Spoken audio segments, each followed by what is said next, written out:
habeenkii ugu horreysay bishani ay bilalaysay waxa uu nabigeenu yidhi calayhi salaatu wasalaam iclaan ayaa xagga ilaahay ka imanaya malag baa dhawaaqayo odhanaya yaa baaqiya alkhayri aqbil warkii khayrka doonayo bishani waa bishii khayrkee soo qaabil waa bishii khayrka weeyaan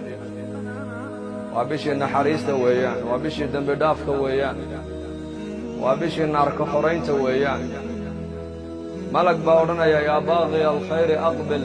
kii khayrka doonayo bishani waa bishii khayrkee soo qaabil oo soo jeeso oo cibaadada ilaahay soo qaabil oo salaada taraawiixda soo qaabil oo qur-aanka akhriskiisa soo qaabil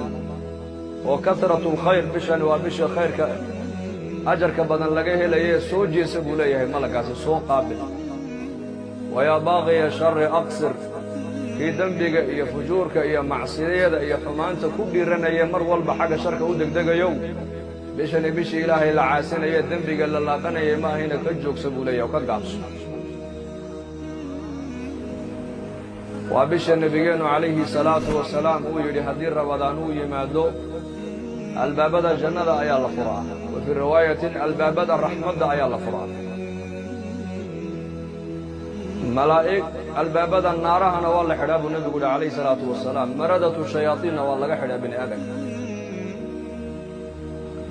waa bisha keliya ilaahay jalla wacalaa qur-aanka uu ku sheegay magaceeda shahru ramadaan waa bisha maaragtaane la yidhi waa bishii qur'aankuna uu soo degay waa bisha keliya ee nebigeenna uu yidhi habeen kasta oo bishaa ramadaan ka mida buu nebigu yidhi waxa uu ilaahay leeyahay addoommo uu naarta ku xareeyo waa bisha keliya ee la sheegay in albaabada jannada la furo waa bisha keliya ee la sheegay in albaabada naarahana la xidho bal tiriya fadaa'ilkayga bishaa ramadaan fadligay leedahay waa bisha keliya ee nebigu uu yidhi maradatu shayaadiinna waa laga xidhaa bini aadanka waa bisha ay ku jirta habeenkii weynaa ee qur-aanka ilaahay uu sida gaarka ugu ammaanay ee uu yidhi innaa anzalnaahu fii laylati alqadr tobanka dambana allah ina gaadhsiiyey waa bil aad u barakaysan oo xurmaddeeda in la siiyo ayay mudan tahay bishani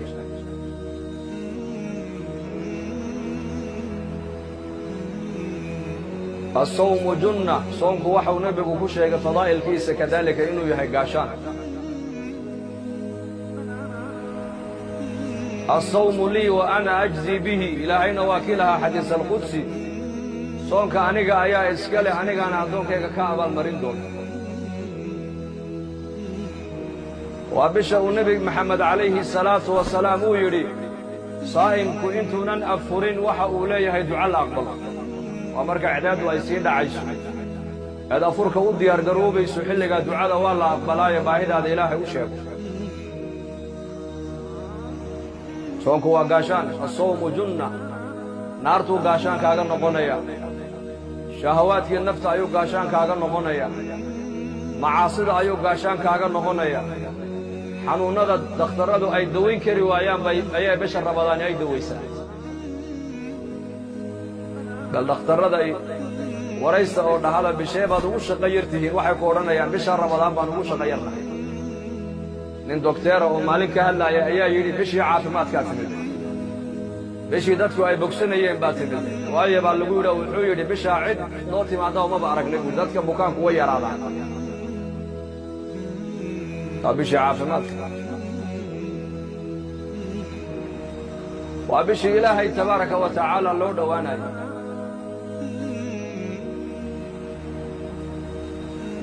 وبشي دم بدافك من صام رمضان إيمانا واحتسابا غفر له ما تقدم من ذنبه بشا نكا صومب النبي قوليه ما نكا صومب بشا كمدا نكا صومب النبي قوليه ذنبي سيهرون والله دافيا من صام رمضان بشا رمضان نكا صومب إيمانا إساقو إيمان له ويقين له وقرنا يا أمر كان إنه يا أمر الله حقي سكيم دي احتسابنا ومحي أجرك يا ثوابك إلهي تبارك وتعالى كدل بايو إلهي كرجينا إنه إلهي كأبا المريو دنبيكي سيه هراء ودن والله قد دافع النبي عليه الصلاة والسلام من قام رمضان إيمانا واحتسابا غفر له ما تقدم من ذنبه ninka bisha Ramadaan salaada taraawixda u kacab nabigu leeyahay calayhi salaatu wassalaam isagoo ilaahay ku kalsoon oo iimaan qaba واحتسابا أجر يتوابنا إلهي كالضلبايو إلهي كالرجيني أجر إنو كسي عبادة إساقنا دنبقي هوري وقرد عايو دنبا لقرد عفابو نبي عليه الصلاة والسلام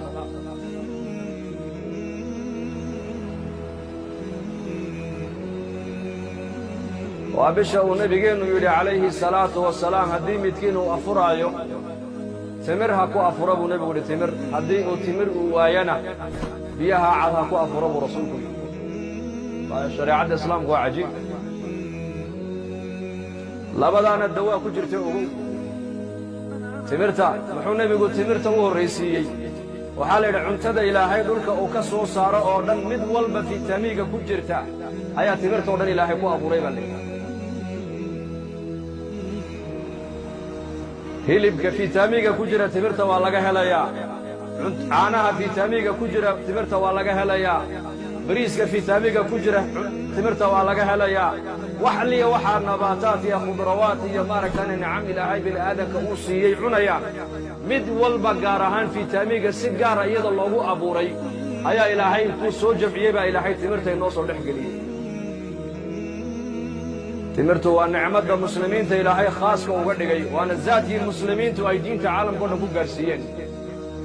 أصحاب محمد صلى الله عليه وآله وسلم ورضي الله عنهم أجمعين مركي رسالة محمدية أي حنباريين الدنيا قارسينيين ذات كي استعمال ينوحوها تمر بوها تمر ما نحومات تاريخ ريدنا ما دعوا صالحين توحي ورجلين أقل كالتمر أينا أولنا فقر بأقل كايال مركاب النبي قلنا ليه عليه الصلاة والسلام نكي صوم يوم هذا صوتيد النبي يقول لي حكينا أفرا يا تمرها كو أفرو هذا تمر ويانا بيها عدها كو أفرو بيها عدنا وطاهر النبي يقول معدد جركاغا جرمسكي كو هدي ودن باي بنانكا وسو ساريا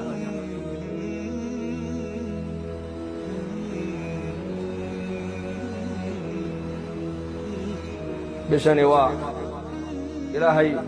أياد ugu dhawaanaysa qofka muuminka Ilaahay buu ugu dhawaanaya dambi dhaaf buu ka helaya naarta Ilaahay kaaga xoreynaya darajaadkaaga kor loogu qaadaya caafimaadka ayaa ku ziyaadaya waa bishii quraanku soo degay weeyaan nabigeena Muhammad alayhi salaatu wassalaam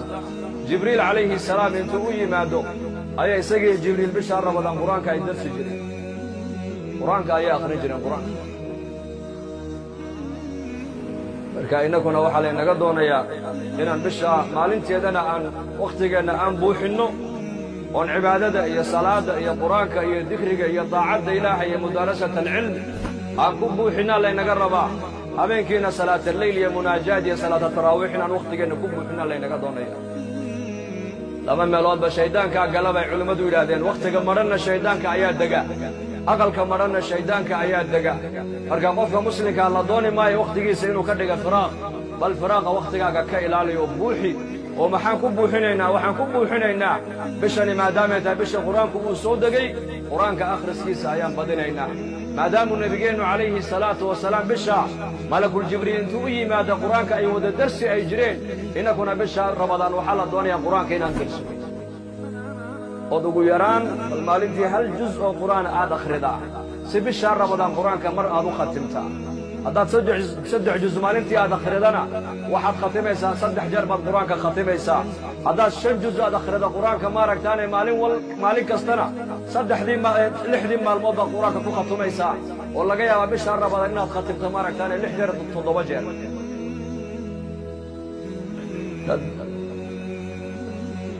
عثمان بن عفان رضي الله عنه يا رجلي هدي قلوبتين طاهر أي نقول لهينا قرآن كآخر سكيسة كما داشين بولدي قرآن كآخر سكيسة كما داشين لذلك وحا سلف الصالح علماء أي شيء عن صحابة ما هنا ذاتي كدم بي حتى تابعين تابعين إلى يومنا هذا تضوح لهلا يا قرآن كمالتي مر ختمها يا قارقونا الله وجر بمالتي قرآن كختمان والله هلا